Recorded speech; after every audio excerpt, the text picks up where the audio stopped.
It's pretty rare that I am so excited by a foldable phone that I am tempted to buy it. This is one of those times. The Galaxy Z Fold 7 is not yet another iterative upgrade. It is a huge leap forward in terms of design. It's so thin and light. I was shocked every time I picked it up for the first week of using the phone. You are no longer being penalized for wanting a phone and tablet in one device. In fact, the Fold 7 is lighter than both the iPhone 16 Pro Max and Galaxy S25 Ultra, and also thinner than both of those phones when open. That's pretty freaking amazing for a foldable with a enormous 8-inch display on the inside, a 6.5-inch screen on the outside, and a powerful new 200 megapixel camera. At the same time, Samsung is charging a staggering $2,000 for the Galaxy Z Fold 7, which is the second price hike on this model in 2 years. And the phone maker made some sacrifices to get he fold this thin. Bye bye S Pen. Now that I have been living with the Galaxy Z Fold 7, here is my reasons to buy and skip in my full review, and how it stacks up to other flagships like the Galaxy S25 Ultra. Who is this for? Power users looking for a tablet and phone in one device without the usual foldable phone penalty of heft and bulk. What does it cost? The Galaxy Z Fold 7 starts at $1,999 US. That's a $100 price hike over the Galaxy Z Fold 6 in the US. What do I like? The amazingly thin and light design, the larger displays, more advanced 200 megapixel camera, and the seamless integration of Gemini Live AI. What do I not like? Other than the sticker shock of that price, the unsightly punch hole camera on the main display, and the just okay battery life, some may miss the S Pen. The Samsung Galaxy Z Fold 7 starts at $1,999 US for 256 GB of storage and 12 GB of RAM. No, that's not a typo. That's $100 more than the Galaxy Z Fold 6 and the most expensive phone you can buy in the US. The Fold 7 is more affordable in the UK and Australia, with prices starting at £1,799 and $2,899 Australian dollar. Opting for the 512 GB model will run you $2,199 US.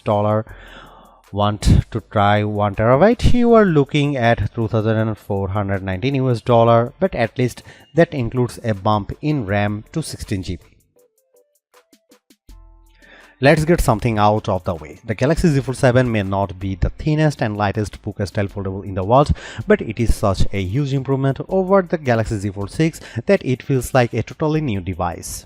Measuring 8.9mm thick, folded and 4.2mm unfolded, the Z Fold 7 is 26% thinner than the Z Fold 6, and when I hold them side by side, the contrast is dramatic. Seriously, it's the difference between wanting to carry this phone in my front or back pocket and using a coat pocket or my bag.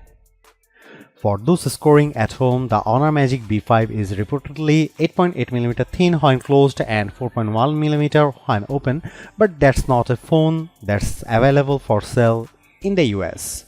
Samsung says it's made the Fold 7 more durable too, thanks to a new armor flex hinge that more evenly distributes stress, an advanced armor aluminum in the frame and hinge that increases strength, and a main display that's thinner but stronger. During my time with the Galaxy Z Fold 7, it felt pretty durable despite being so thin, and I like how the hinge barely protrudes when closed. But note that this foldable is just IP48 rated once more, meaning it's water resistant but not dust resistant. I won't be taking the Fold to the beach. I do have some nitpicks with the design. The first is the camera for the inner display. Samsung moved from an invisible under display camera to a punch hole. It's an eyesore. I also wish the camera bump wasn't so thick. As a result, the phone wobbles when you use it on a table. One more thing, I like the Z Fold 7 could be slightly easier to open. It's so thin, you have to dig your nails in there. How about colors? If you want to stand out, get the bold blue shadow option. I love it. If you don't like fun, get the jet black or silver shadow option. There's also an exclusive mint color on Samsung.com. The Galaxy Z Fold 7 gets 3 major display upgrades versus the Galaxy Z Fold 6. Both the cover and main displays are now larger, and the crease on the unfolded main display is definitely less noticeable.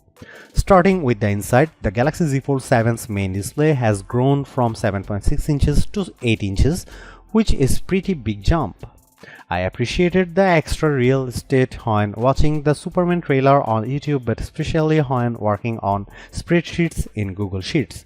You can see a lot more info without scrolling. And it's nice being able to see several open tabs at once when surfing the web in Chrome. The other plus is that Samsung has worked hard to minimize the main display's crease. It is still there, but it is much less noticeable. I put the Z Fold 7 and Z Fold 6 side by side, and the line running down the middle of the screen is a lot more subtle from various angles. So one of the biggest complaints about foldable phones is almost no more. I will say though that the Galaxy Z Fold 6's panel looked a bit richer side by side next to the Z Fold 7 with slightly wider viewing angles. Meanwhile, the Z Fold 7's cover display is now 6.5 inch, up from 6.3 inches on the Fold 6. It's wider too, so I found typing more comfortable. It's certainly not as wide as the S25 Ultra's 6.9-inch panel, but I had no problem checking emails, responding to Slack messages, and changing tracks on Spotify and so on. In our labs, the Z Fold 7's main display delivered a peak brightness of 2310 nits when displaying HDR content compared to 2370 nits for the Galaxy Z Fold 6. So they are comparable. The Galaxy S25 Ultra by comparison reached 1860 nits in the same test. The Z Fold 7's main display also registered 96% of the DCI-P3 color space in natural mode and 105.2% in vivid mode. That's better than the Z Fold 6, and the S25 Ultra was slightly better in vivid mode and slightly worse in natural mode.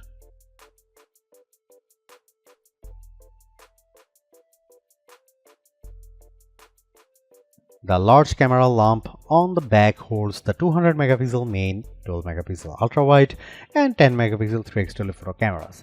The Fold 7 also has two 10 megapixel selfie cameras, one in each screen. The main 200 megapixel camera is the best of the bunch, matching that from the S25H.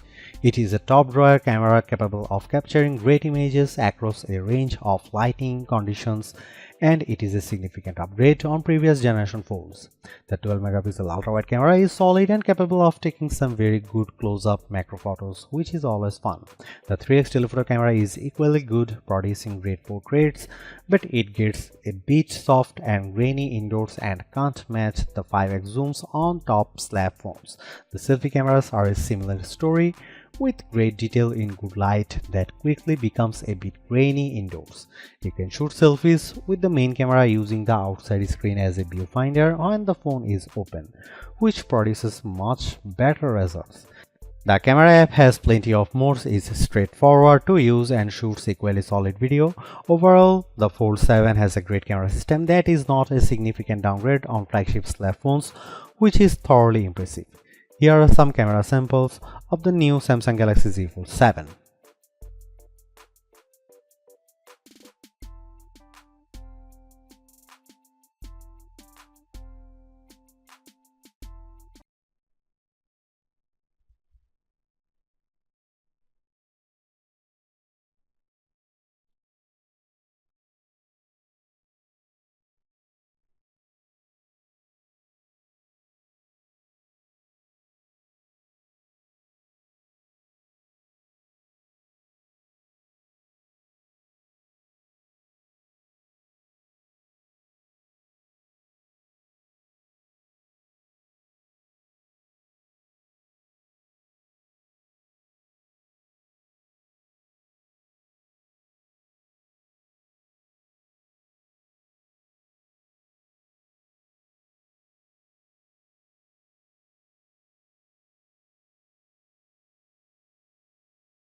The Galaxy Z Fold 7 is so far ahead of the iPhone on AI, it's almost set. While there aren't many new features versus what the S25 Ultra introduced, Samsung deserves credit for making more of its Galaxy AI tools foldable friendly, and Gemini steals the show. I love that you can just long press the Z Fold 7's side button and then quickly launch into a live audio and video chat with Gemini Live. The window just pops up on the bottom right side so it doesn't cover up the app you are using. I also like that you can share your screen with Gemini and ask questions about it. For example, I opened a photo of the Bryant Park fountain and asked about when it was made. I learned that Josephine Shaw Memorial Fountain in Bryant Park was dedicated in 1912 and it's the first major public memorial dedicated to a woman in New York City. You can even ask Gemini questions while you are playing a game. I asked where I should go next in Wuthering Waves and Gemini gave me directions to get to the next checkpoint. The Galaxy Z Fold 7 is also super smart when it comes to generative AI photo edits. I just tapped the eraser button and it automatically recommended a bunch of people to zap out of my photo. With a couple of taps, they were gone. I appreciate that you can see the before and after side by side on the big 8-inch display. The same thing goes for other generative AI image tools like turning you and your friends into a comic, 3D cartoon, watercolor, or sketch. You can even have AI fun with your pets now, including a funky fisheye lens option. One of the more popular Galaxy AI tools gets a boost with the Galaxy Z Fold 7 and that's Audio Eraser. You can now remove background noise not just from the video recordings in the Gallery app but also in voice recorder, notes and call transcripts. In one video, I could easily remove unwanted voices in the background in auto mode and then I could fine-tune from there for the exact desired result. It took me playing only a few minutes of Wuthering Waves on the Galaxy Z Fold 7 to know this is a powerhouse phone. The graphics look stunning and the frame rate stayed super smooth as I battled a enormous monster and ran for my life. I could easily run 3 apps at once using the multi-window features such as Slack, Gallery, and Spotify. And it's neat that you can drag and drop images from one window to another. On Geekbench, which measures CPU performance, the Galaxy Z Fold 7 Snapdragon 8 Elite chip paired with 12GB of RAM notched 3052 on the single core portion of the Geekbench test and 9735 on multi-core. That's about the same as the Galaxy S25 Ultra. The results were similar on our video transcoding test using Adobe Premiere Rush, taking 52 seconds to transcode a 4K video to 1080p. Strangely, last year's Fold 6 finishes in a quicker 40 seconds. The iPhone 16 Pro Max was way faster than them all. However, the iPhone lags the Fold 7 on the 3D Mark graphics test. The Foldable reached 41 frames per second on the demanding Solar Bay Unlimited portion of the test compared to just 28 FPS for the iPhone 16 Pro Max. The bad news is that the Galaxy Z Fold 7 packs the same size of 4400 mAh battery as the Galaxy Z Fold 6. This at a time when Chinese phone makers like Honor and Oppo are rolling out higher capacity silicon carbon batteries. For example, the Honor Magic B5 packs a 6100 mAh battery using the new technology and the Oppo Find N5 offers a 5600 mAh cell. Samsung has told us that it is investigating silicon carbon batteries, but for now it is prioritizing safety. On our battery test, the Galaxy Z Fold 7 lasted a somewhat mediocre 10 hours and 55 minutes when surfing the web over 5G. Compare that to 10 hours and 25 minutes for the Galaxy Z Fold 6. The Galaxy S25 Ultra and iPhone 16 Pro Max both lasted over 17 hours or 6 hours longer than the new Fold. Alas, the charging picture isn't much prettier. The Galaxy Z Fold 7 supports relatively slow 25-watt charging. That means you get a 54% charge in our testing in 30 minutes. The S25 Ultra's 45-watt charger got to 71% in the same amount of time. Meanwhile, the above Honor and Oppo phones boost 80-watt charging, but we haven't measured their charging speed yet. The Galaxy Z Fold runs Samsung's One UI 8 software on top of Android 16, and there are some notable upgrades for foldable fans. As mentioned above, Gemini Live is now enhanced with multimodal AI, which means it can process information from your voice and what the camera sees in real time, as well as what's on your screen. The Gemini Live interface floats on top of whatever you are doing, so it doesn't feel like it's taking over your phone, and when you are sharing your screen and talking to Gemini, you will see an indicator in the top left corner that it's listening, so you can tap there to pause or turn it off at any time. Circle to Search gets an upgrade in One UI 8 too. You can use Circle to Search when playing a game and get instant tips or find out more about characters or enemies. Another AI perk is that you can now drag and drop AI created content from one window to another when using the multi-window feature, including images. Thanks to its larger screen, there is a revamped studio video editor in the gallery that lets you edit videos almost like on a computer. What makes it unique is how it's laid out, along with the ability to layer tracks much like on professional video editors. For creators, it's a helpful tool that offers on-device editing to save you time. This is exclusive to the Galaxy Z Fold 7 for now, as the Z Flip 7 doesn't have it. As for Android 16 features, some of the biggest highlights include live updates for rideshare and food delivery apps. Another welcome upgrade is grouping notifications from a single app for reducing clutter on your lock screen. As with the Samsung flagships, the Galaxy Z Fold 7 comes with 7 years of OS and security updates. However, it only comes with 6 months of free Gemini Advanced, whereas Google Pixel 9 phones get a full year. Samsung has done it. They have won over a foldable phone skeptic with a design that just feels right.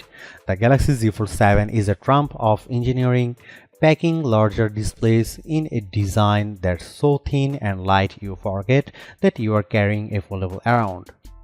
You get two vibrant screens in one device, awesome multitasking power, and a flagship-grade camera system.